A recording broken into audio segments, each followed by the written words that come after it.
बिस्मिल्लाहिर्रहमानिर्रहीम रब्बिश्रह ली सदरी वयस्सिर अमरी वाहलुल उक़दतम मिन लिसानी यफ़क़हू क़ौली। प्यारे बच्चों, उम्मीद करते हैं कि आप सारे खैरियत से होंगे। आज आप मुझे देख रहे हैं मेरे चैनल के ऊपर शेरोज़ अब्दुल्ला के नाम से हमारा यूट्यूब चैनल है। उम्मीद करता हूँ कि आपने हमारा चैनल सब्सक्राइब कर लिया होगा। अगर नहीं भी किया तो काइंडली हमारे चैनल को सब्सक्राइब कर लीजिएगा। आप हमें इंस्टाग्राम पे भी फॉलो कर सकते हैं, शेरोज़_अब्दुल्ला आईडी है हमारी, सर्च बार पर लिख के आप ढूंढ सकते हैं। इसके अलावा आप फेसबुक पे भी हमें फॉलो कर सकते हैं, आप सर्च बार पर लिखिए शेरोज़ Abdullah Hyderabad home tuition service, हमारा पेज आ जाएगा। इसके अलावा मेरा व्हाट्सएप नंबर आपको स्क्रीन पे भी नजर आ रहा होगा, मेरे चैनल पे भी मौजूद है 0300 9793 173 मेरा व्हाट्सएप नंबर है। कोई मसला हो, कोई परेशानी हो, हमसे जरूर रब्ता कीजिएगा, इंशाल्लाह हम आपकी जरूर हेल्प करेंगे। आज हम लोग जो टॉपिक पढ़ने वाले हैं is very important topic. Peshawar board में ये टॉपिक ज्यादातर शॉर्ट क्वेश्चंस में आता है, मोस्टली ये शॉर्ट क्वेश्चंस में आता है। इस टॉपिक का नाम है terminal velocity. KPK book Peshawar के लिए हम लोग टर्मिनल वेलोसिटी डिस्कस कर रहे हैं, केपीके बुक फर्स्ट ईयर। अच्छा जी, सो टर्मिनल वेलोसिटी क्या होता है? देखिए, जब भी आप किसी बॉडी को डिप करते हैं किसी फ्लूइड में, दो फोर्सेस एक्ट करते हैं, एक वेट ऑफ द बॉडी, दूसरा ड्रैग फोर्स या अप थ्रस्ट या बायवर्ड फोर्स, जो भी आप कहना चाहें। देखिए, आप टर्मिनल वेलोसिटी को कैसे डिफाइन करेंगे? आप कहेंगे the uniform velocity attend by the object when weight of the body and drag force both becomes equal to each other.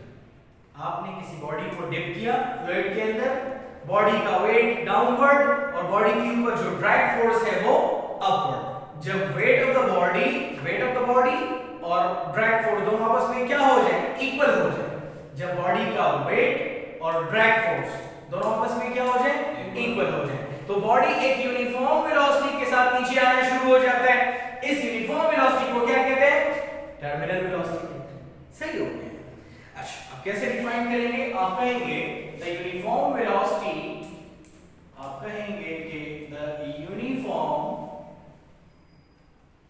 Velocity attend by the body, the uniform velocity attend by the object,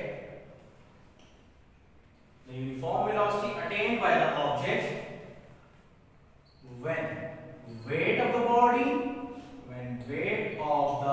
body and drag force becomes equal,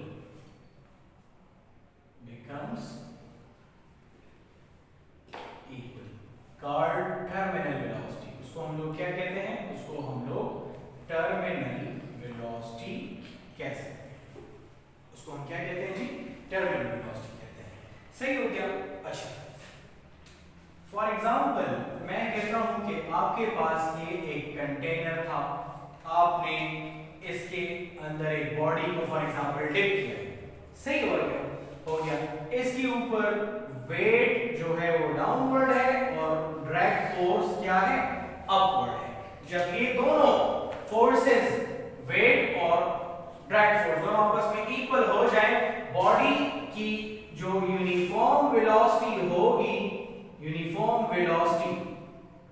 body एक uniform velocity से क्या करेगा? Downward motion शुरू कर देगा और उस velocity को हम लोग क्या कहेंगे? टर्मिनल वेलोसिटी कहेंगे। क्या कहेंगे जी? टर्मिनल वेलोसिटी कहेंगे। सही हो गया। देखिए, अब बॉडी के ऊपर जो वेट था वो डाउनवर्ड है और जो ड्रैग फोर्स है वो अपवर्ड है।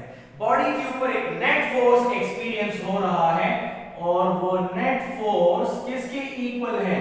वेट माइनस ड्रैग फोर्स के इक्वल है। बॉडी फ्लूइड में नीचे आ रहा है, बॉडी के ऊपर एक नेट फोर्स लग रहा है और वो नेट फोर्स जो है वेट माइनस ड्रैग फोर्स के इक्वल है।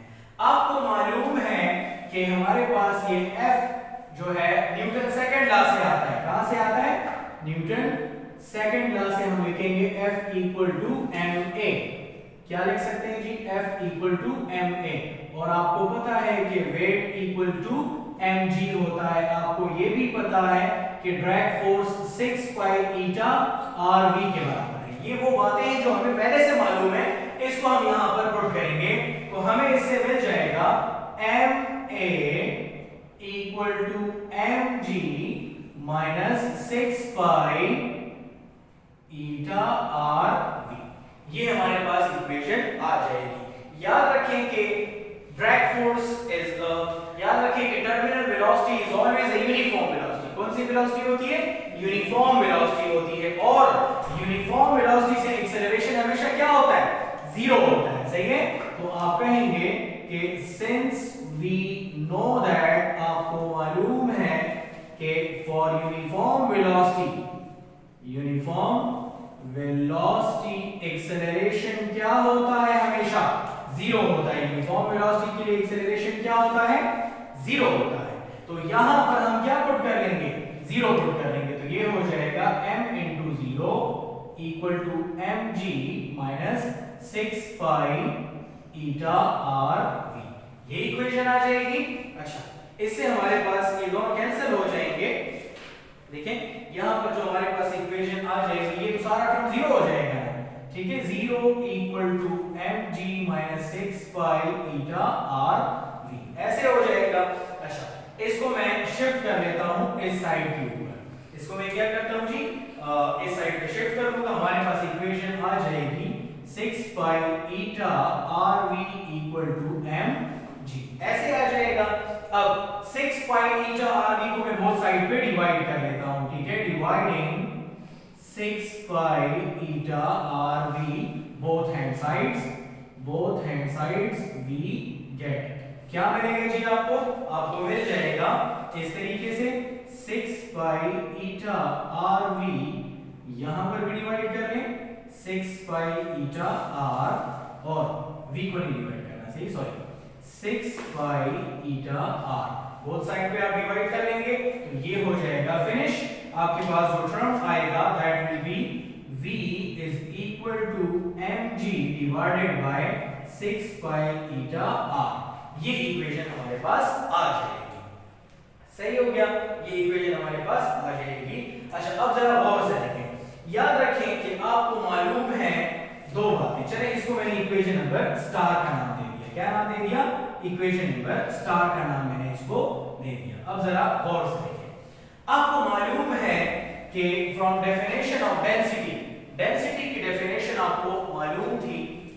फ्रॉम डेफिनेशन ऑफ डेंसिटी आपको पता है कि डेंसिटी किसकी इक्वल होता है? मास बाय वॉल्यूम की इक्वल होता है, और क्रॉस मल्टीप्लाई करने से m किसके इक्वल आता है? रो v के इक्वल आता है। सही हो गया। अच्छा, अब आपको ये भी मालूम है, चले इसको मैंने इक्वेशन नंबर 1 का नाम दे दिया। आपको मालूम है कि जो volume of spherical shape body होता है दैट इज 4/3, पास करें, स्टॉप, पास होता है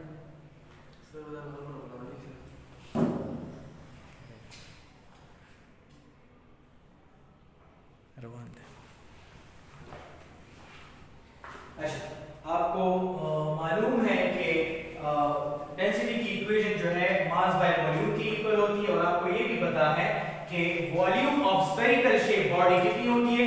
4/3 पाई r क्यूब होता है, 4/3 पाई r क्यूब होता है। सही हो गया। तो आप कह सकते हैं सिंस वॉल्यूम ऑफ spherical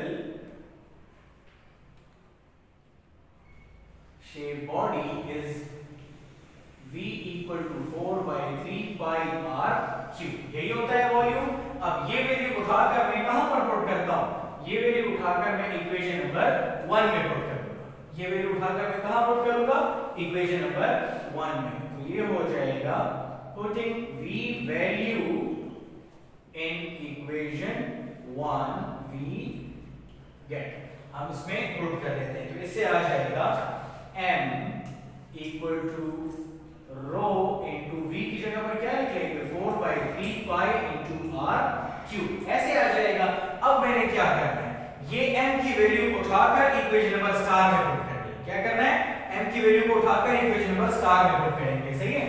अब लिखेंगे now putting the value of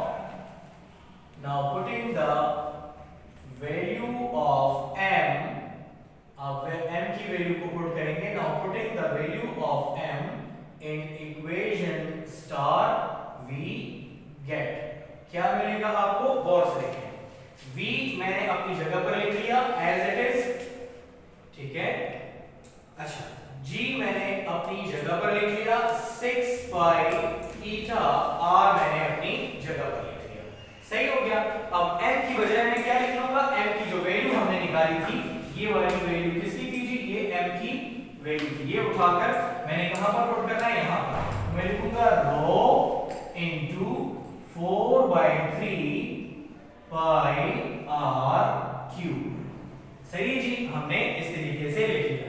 अब जरा और से देखें, यहां पर ये पाई इस पाई से क्या हो जाएगा, कट जाएगा। और से देखें, ये r इस क्यूब से कट जाएगा, यहां पर क्या रह जाएगा, स्क्वायर रह जाएगा। सही हो गया। अब जरा मजीद इसको सॉल्व करते हैं, तो नीचे आ जाएगा v equal to rho into 4 into r square into g divided by 6 pi 6 eta. सही कह रहा हूं। अब जरा मजीद कटिंग कर ले इसकी, सॉरी 3 भी आ जाएगा नीचे, ये 3 जो है ना ये नीचे शिफ्ट हो जाएगा। सही है, तो इधर मैं लिख लूंगा मल्टीप्लाइड बाय 3। सही हो गया। 3 इनटू आप लिख लेंगे 3 इनटू 6 इनटू ईटा, ऐसे आ जाएगा। सही। अब जरा मजीद कटिंग करें, 2 2 4 और 2 3 6। मजीद तो कोई कटिंग शटिंग नहीं होती है ना, इससे हमारे पास इक्वेशन आ जाएगी v equal to 2 rho r square g divided by 9 eta divided by 9 eta. ये हमारे पास किसकी इक्वेशन आ गई, v की इक्वेशन आ गई। और ये असल में टर्मिनल वेलोसिटी की इक्वेशन है। किसकी इक्वेशन है, टर्मिनल वेलोसिटी की। तो यहां पर मैं छोटा सा t लगा लूंगा। क्या लगा लेता हूं जी, छोटा सा t लगा लेंगे, तो हम कहेंगे कि ये हमारे पास किस चीज की इक्वेशन आ गई, टर्मिनल वेलोसिटी की इक्वेशन आ गई। सही है, इस तरीके से आप लिख सकते हैं। ये जो इक्वेशन आपको नजर आ रही है, this is the required equation for terminal velocity. ठीक है, which is the required equation, which is the required equation for terminal velocity। ठीक है, हमारे पास टर्मिनल वेलोसिटी की रिक्वायर्ड इक्वेशन है। ठीक है, उम्मीद करता हूं कि आज का लेक्चर आपको पसंद आया होगा। और आज हम थोड़ी डिटेल से डेली ही करते हैं। आज का टॉपिक जो था टर्मिनल वेलोसिटी था, टर्मिनल वेलोसिटी में बड़े डिटेल से डिस्कस किया। याद रखिए कि बड़ा इंपॉर्टेंट टॉपिक था आज का। उम्मीद करता हूं कि आज का लेक्चर आपको पसंद आया होगा। Thank you for watching. अपना अपने लोगों का बहुत ज़्यादा ख्याल रखिएगा। Thank you for watching. अल्लाह हाफिज़।